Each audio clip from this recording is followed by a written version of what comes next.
This video we are going to install JDK25, that is the LTS version, long-term support.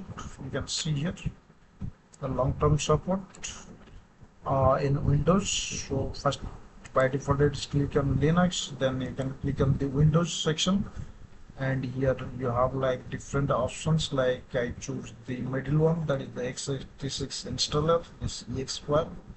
So I already downloaded that file.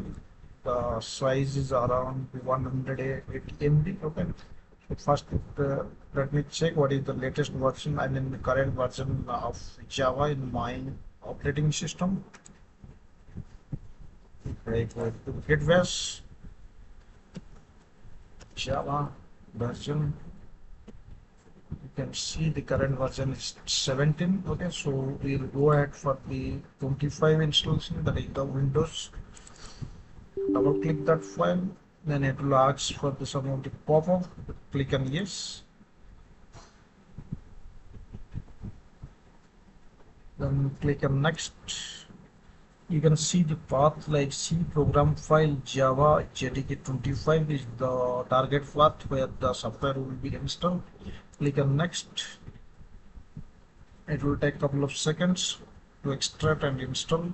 Now the installation is successfully completed. Now simply click on close. Then we need to update the path. Okay, so go to environment variable, env, edit, then edit variables.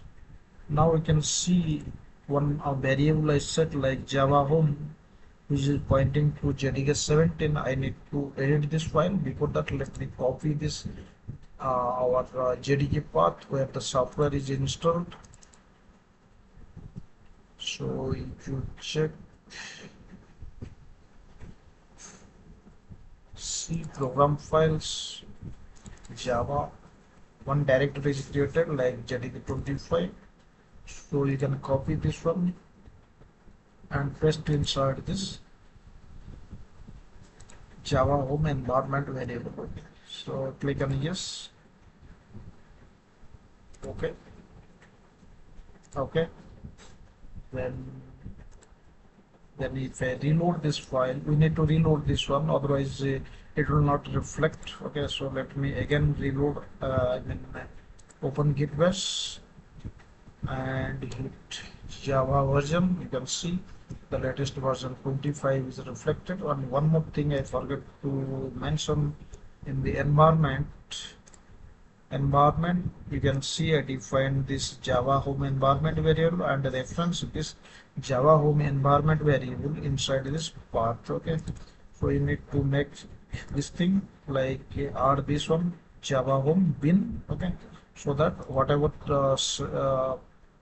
Java version set in Java home, the same thing will be reflected in the path. Okay, that's it.